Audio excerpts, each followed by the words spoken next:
All right, so there's two big pieces of news coming out of yesterday. The first one being this guy, Roman Baber here, says lockdowns are deadlier than you know what. I wrote a respectful letter to Premier Ford asking to end the lockdown. Look at the data. The virus is real, but the crisis is mostly in long-term care. Let's focus on long-term care and hospital capacity, but ending the lockdown is best for our health. And this morning he was kicked out of caucus.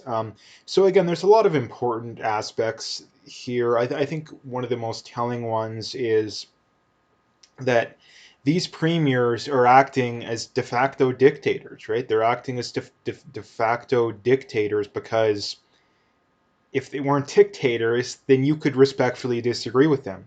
If if the rules are you must agree with us or else we're going to kick you out, then how is that a democracy? How is that a democracy? And this is the thing too, that I don't even think that these people have said, yeah, you can run for us, but if you get elected though, you have to vote with us no matter what happens. I don't know. I don't think that that's the case, right? And if that is the case, then that's very concerning. Like that's very concerning because that's not a democracy. Like that's not a democracy because the whole point of a democracy for these people to represent their area. They're supposed to represent their area. And if their area overwhelmingly wants to reopen and the other area overwhelmingly doesn't want to, then why does everybody have to go along with the ones that don't? So again, like Canada is a de facto dictatorship right now. Again, this is the thing when it comes to this too, is I talk to the average person and they kind of scoff when you hear that, but one of two things must be going on right now when it comes to these government officials and these quote unquote top doctors, is that they are either acting as dictators, authoritarians and people that are high on power, or they're incredibly incompetent. Like they're incredibly incompetent if you don't want to argue that. Like there's no in between there. There is no in between because it must be one or the other. The data very clearly shows. It showed it for, going back to May, even April, maybe you could argue in some areas, that the lockdowns have little to no effect. Mask mandates have little to no effect. The vast majority of deaths are in long-term care homes. Why in the world are we focused? Again, the whole point of lockdowns is we got to save lives, right? We're worried about saving lives, but yet we know that over 90% of the deaths are coming in long-term care homes. So if the goal is to save lives, why isn't literally almost all of our effort focused on long-term care homes? Why? There's no answer that they can possibly come up with to defend their position on that. Now, the one thing they probably would bring up is, oh, if we reopen, you're going to catch it and you're going to go spread it to your grandma and then they're going to die. But again, number one, we know asymptomatic spread is non-existent if existent at all. And number two, even if we reopen, we're still going to have restrictions on nursing homes anyway, right?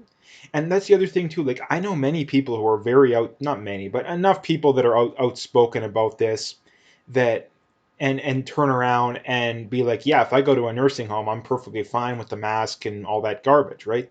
But the rest of it, it's like, no, there's no point of it. So this is the thing too, that I don't think I've ever heard anyone, not one person say, yeah, I want to reopen, I want nursing homes open, and I want to be able to go in there without a mask, without washing my hands, without anything, right? People just want some form of normalcy back.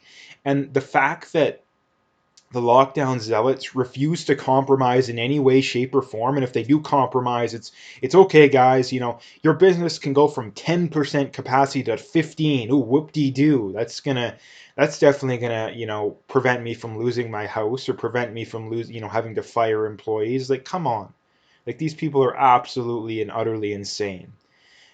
So again, good on this guy. More people need to be doing this. Again, right now we basically just have Randy Hillier. Like that's pretty much the only politician in Canada that actually has a brain. I mean, in the States they have Nome, they have DeSantis, who are very prominent. Like we need some of those people. Like where are they? Um, so anyway, like where are they? But this is the thing that I've heard rumors, and I think it's very obvious that there is other people in government that agree with this sentiment. But the thing is, they need to speak up. Like, here's the thing. Like, here's the thing. Even if someone who I disagree with politically, who I normally probably wouldn't vote for politically, if they came out and were like, if like some, I don't know, um, even if they're even if they're a liberal, like if they came out and said, yeah, I don't support the lockdowns anymore, I would probably strongly consider voting for them. I mean, I would vote for them over the conservatives, over the UCP for sure right now. So again, like, this is one of the most important issues right now, and this is the thing, especially the conservatives don't understand, is that the vast majority of conservatives don't agree with this. If you are a conservative politician and you are going along with this, it is going to be political suicide. There's a lot of people that are going to blindly vote conservative, but there's not enough, unless you're in a very, very heavily conservative area, to get reelected, right?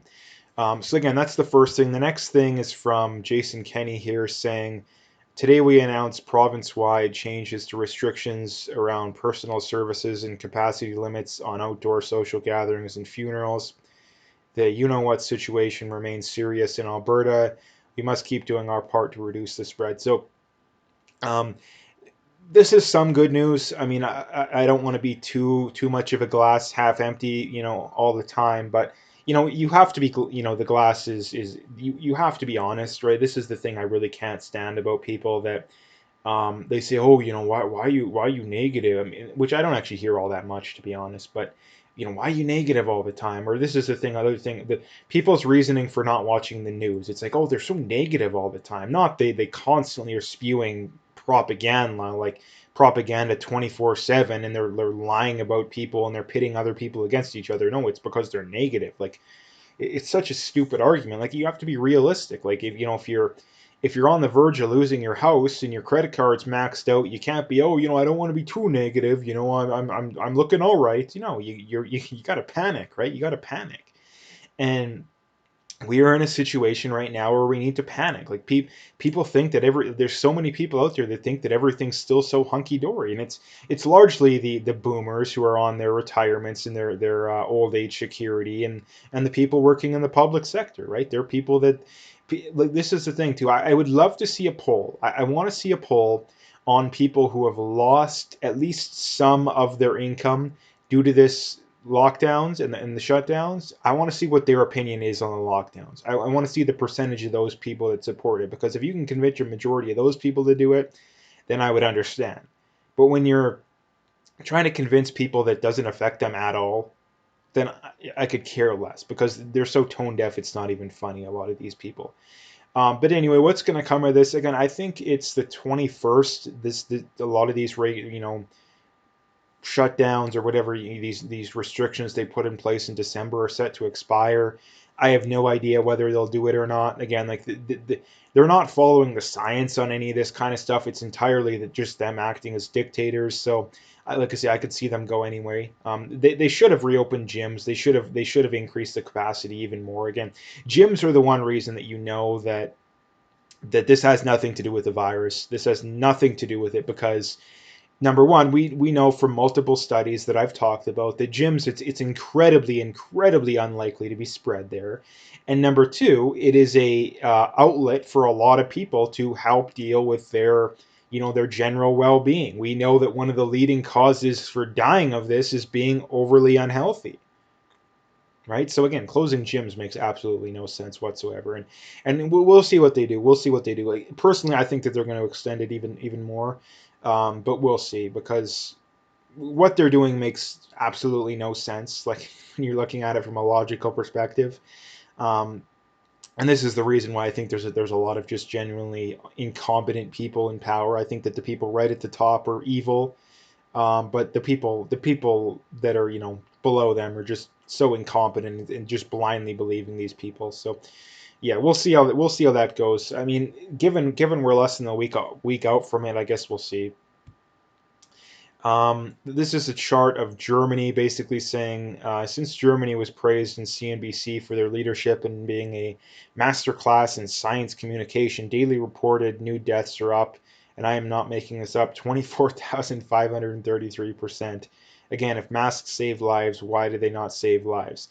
Again, like, this is this is just another graph. It's really tiring having to point this stuff out over and over and over again. But again, we're going to have to keep doing it until more people wake up, which again, it's slowly happening, I believe, but it should be happening a lot faster. And this is from Anthony Fury, saying it should tell us something that the people who have been stocking shelves for 8-hour shifts consistently since March are usually the most relaxed people in the grocery store. Again, this is another very good point, because I think it's just another piece of data that shows that this virus situation is grossly overstated, like grossly overstated, because again, the people that you'd think would be the most susceptible to this are the ones that or you think that the ones that would be the most paranoid are the ones that are the least paranoid, right? It's always the um, the person who's overweight and doesn't take care of their health and does all this other stuff that would be way more beneficial to them, but the one thing that they're paranoid about is the virus, right? So again, it's a good point, so I just wanted to bring it up. But anyway, if you liked the video, make sure you hit that like and subscribe if you haven't already. Make sure you check out those links below.